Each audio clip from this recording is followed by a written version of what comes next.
Welcome to the second Christmas message in this December series, The Carols of Christmas. Last time we looked at arguably the most famous Christmas carol, Hark the Herald Angels Sing. And today we're going to slightly switch gears a little bit, and we're going to talk about somebody who did not really exist in the Christmas story. No, don't worry, I'm not going to be talking about Santa or Frosty or even Rudolph. But I am going to be talking about who to me is one of the most fascinating of all the fictitious Christmas characters we see. Because the little drummer boy is a picture of where we need to be in our lives, in our relationship with God. The little drummer boy tells the story of a young orphan who tagged along with those famous shepherds that we mentioned last week from Luke chapter 2. And he tagged with them all the way to that wonderful stable in Bethlehem. But before he joined the shepherds, he had no home and he had no friends. He spent much of his life wandering aimlessly around the hills and the villages, not knowing what the next day would bring. But as fate would have it, that little boy fell in with a group of shepherds, and before he knew it, he found himself before the Son of God. And even at his young age, the boy realized that the baby Jesus was someone special. And he witnessed those around him giving gifts to the newborn king. And he knew he should probably give something too. The problem was, he had nothing. He was just a poor little orphan. He had no gift to bring the king. How many of you sometimes feel like that drummer boy? On the outside, you seem to have it all together, but on the inside, you're lost and aimless. But just like that little drummer boy found himself in the midst of the shepherds going to see Jesus, providence often brings you to a place where you can meet Jesus. But so often in your life, you feel like that little boy in this story. You see all the people around you and you go to church, and they seem to have it all together and they don't seem to have any problems. Or if they do have problems, they know how to cope with them and know how to deal with them. They have it all together, and you know that they have so much that they can offer God, and you feel like you don't have anything. Unfortunately, most of us stop right there and we never look deeper into our own lives. You see, having a very low self-image, the drummer boy knew that he had very few talents or abilities that he could offer to the Son of God. In fact, he knew only one thing that he kind of knew how to do. He could play a drum. One might even argue that he was mediocre at best at even that. But what happened when he gave the one thing he knew?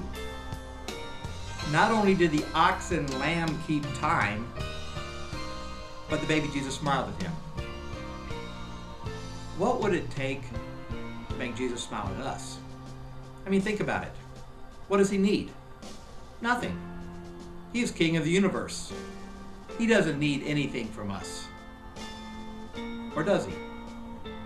What is it that he tells us over and over again in the New Testament? To reach out to the down and out, feed the poor, help those who are hurting. So what do you have to offer Jesus this Christmas season? No, you're not allowed to say nothing. If the little drummer boy in this story could play a little drum for Jesus, then I know there is something that you can do to offer the king. You may be down on your luck financially and you have nothing of monetary value to give to God, but what things can you do that God can use? It may not look like much to you right now, but if you give God what you have, no matter how insignificant it might seem to you, he can and will multiply it and use it for his glory. Look at the little drummer boy. His story has been passed down through ages to the point that we are still talking about him several thousand years later. But for some of you, you're struggling with this whole matter of whether or not God even loves you. Forget about giving him your gifts and abilities so that he can use you. You haven't yet understood how God could even want to have a relationship with you. Some of you might be saying that you have done such terrible things in your life that God could never love and forgive you for what you've done. But the Bible promises that not only does He love us, He will forgive us even if we've done the most heinous of things. Others of you are confused and hurting, and because of your circumstances, you have trouble even wanting to offer a gift as simple as playing a drum to God. You feel like maybe He owes you more than you owe Him. The little drummer boy could have thought that way. He was a very young orphan living on the street, probably standing on the street corners playing his drum, hoping people would drop money in a hat so that he could maybe get one meal a day. If there was anyone who felt like God owed him something, it would have been that little drummer boy. But instead, he felt the love of God to the point that it compelled him to give everything he had to God. And that is what some of you are going to see this Christmas season. As we celebrate the greatest gift ever given to man, you are going to see that maybe for the first time who God is and the enormous love He has for you. I know some of you have been through some rough times in your life, and you might even blame God for what you have been through. Could He have stopped the tragedies and the heartaches that you have faced? Sure He could have. And therein lies the biggest reason that you might not trust God right now. He could have stopped it, and He didn't. But none of us really can see the big picture that God is painting on the tapestry of our lives. We can only see what He has already done. See, here we have the scene of this famous night outside of Bethlehem. It's a very peaceful scene. These shepherds have their lives all in order. They had a routine and they knew what they were doing. The one thing we know about shepherds during that period of history is that they would do anything to defend their flock from both animals and attack from human raiders who were trying to steal their sheep. Losing even one member of a flock was likely enough reason to lose their jobs. Needless to say, these shepherds were good at what they did. At one time, some of you thought your life was like this perfect scene. Like the shepherds, you had your life together and you knew where life was taking you. And just when you thought your life was about as perfect as it could get, something happened that forever would alter the beauty of your life's painting. And you cried out in frustration and perhaps even anger, "Why, God?" But your cries of pain and confusion seemed to have gone unnoticed.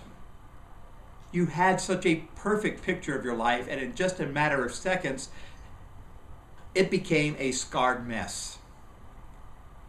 The shepherds had that perfect life interrupted and changed forever on that Christmas night so long ago, when the angel of the Lord came to them and the heavenly host filled the sky, telling them that the glorious news of the birth of Jesus. Each one of them left their post to run to Bethlehem to see the newborn king.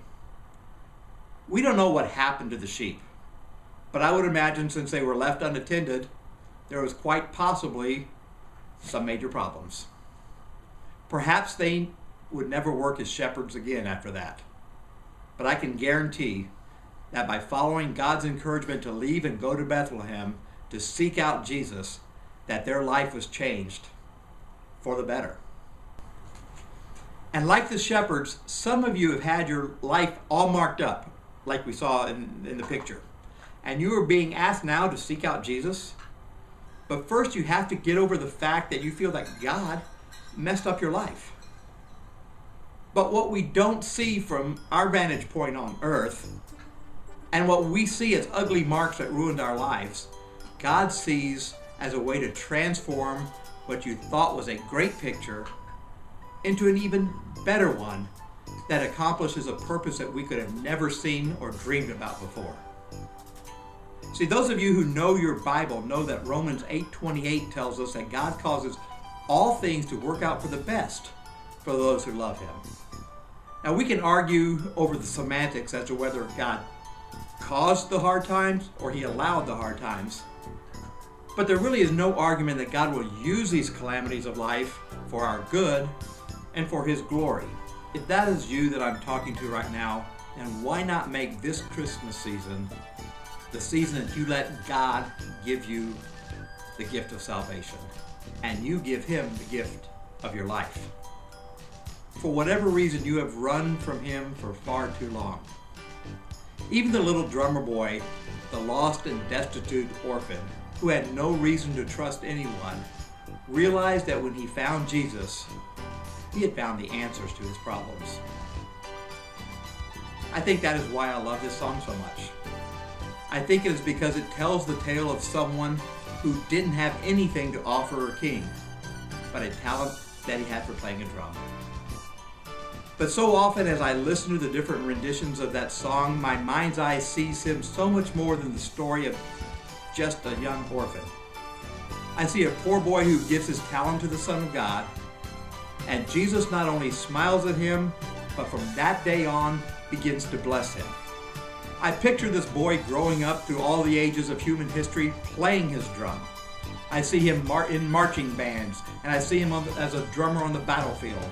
I see him playing his drum on the worship team of his church. I see him playing the drum during military salutes from fallen comrades. And each time he plays, I see Jesus smiling at him. I feel that many of us can relate to that drummer boy. We really may not have anything magnificent to offer God, but if we give him the little bit that we have, he will smile at us. If we use our talent to honor him, he will bless us. And just like in my vision of what this little drummer boy became in his life, God will continue to smile on us as we use what he has given us to honor him. So what talent can you give to Jesus? What other ways do you feel like you can serve God besides just giving him something of monetary value? Let this Christmas season be the one that you mark down as the new beginning of your relationship with God. Whether you are new to the Christian faith or you are a seasoned veteran of Christianity, I think every one of us can learn something from this simple Christmas carol. Come, they told me, a newborn king to see. The one who is not only our Savior, but our provider and our comfort. He is the one who gives us purpose. He is the one who our finer gifts we bring to lay before the King. Will you give yourself to God this Christmas season? Try laying it all down before him like the shepherds did, like the little drummer boy did, and see if God won't surround you with his love, fill you with his grace, and capture your heart. Until next time, have the merriest of Christmas holidays.